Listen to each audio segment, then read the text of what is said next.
देखिए इस तरफ हमारा क्या है, अभिकारक है, अभिकारक, और उस तरफ उत्पादक। अभिकारक में जो भी पदार्थ हैं, जो भी अवयव हैं, उनके परमाणुओं की संख्या लिखते हैं। जैसे देखिए यहां हाइड्रोजन और क्लोरीन है, हाइड्रोजन 2 है, क्लोरीन भी 2 है।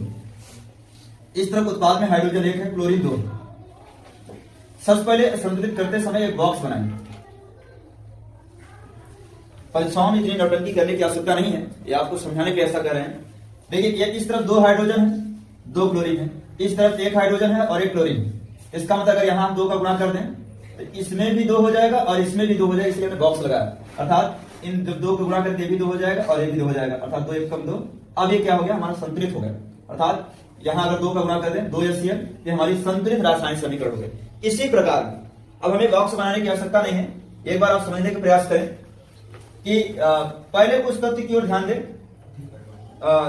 जिसमें सबसे ज्यादा हो। देखो ऑक्सीजन पर गौर किया जाए तो 4 तिहाई 12 ऑक्सीजन है इधर, और उस तरफ माय डियर 4 ही है। अगर इसके आगे 3 का गुणा कर दें तो ये हो जाएगा 312 ऑक्सीजन, है ना। ऑक्सीजन का काम संतुलित हो गया। अब आइए ऑक्सीजन के बाद जो है मान लीजिए उस तरफ क्लोरीन कितना 3 है और इस तरफ क्लोरीन 2 है। इस तरफ क्लोरीन 2 है, उस तरफ क्लोरीन 3 है और 1 क्लोरीन हो गया।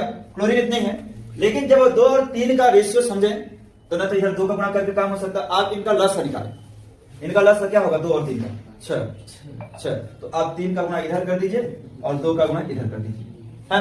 इस तरह से संतुलित करना है। जब 2 और 3 का मामला फंस जाए तो आप क्या समझना, उसके लस निकाल करके 2 नंबर कर देना। और 3 दूनी 6 और 2 तिहाई 6। अब एल्यूमिनियम उधर 2 है, एल्यूमिनियम भी इधर 2 है। क्लोरीन 3 दूनी 6 है और यहाँ भी 2 तिहाई 6 है। एल्यूमिनियम 2 है, बेरियम 3 है और बेरियम 3। सब चीज संतुलित हो गया। ये हमारी कैसी समीकरण हो गया, संतुलित रासायनिक समीकरण, है ना। नोट कर लीजिए सभी लोग। या इसके नीचे आपको लिखना चाहिए, जैसे ऊपर नहीं लिखते नीचे लिख देते हैं और अच्छा रहता है ना। सभी लोग नोट करें। एक इसी साथ साथ ये भी कर लिया जाए बच्चों। देखिए इसमें हम लोग क्या करेंगे, दूसरा समीकरण दे देंगे। चलिए यहां सबसे ज्यादा क्या है, हाइड्रोजन है। हाइड्रोजन 2 है, उधर हाइड्रोजन 2 और 1 3। फिर मामला फंस गया 2 3 का। अब अगर इधर देखा जाए 2 है, इधर 2 है, उधर 2 और 1 3 है, लेकिन ये अलग अलग जगह हो। जब अलग अलग जगह हो तो कुछ रास्ता दूसरा हो सकता है। क्या, अगर आप देखो कि यहां हम अगर 2 का गुणा कर दें, ऊपर लिखते हैं ना, जिस ऐसा रहने दो, है ना। देखिए ध्यान दीजिए हमारी बात। अगर यहां हम 2 का गुणा कर दें, हाइड्रोजन 2 और 2 4 हो जाएगा।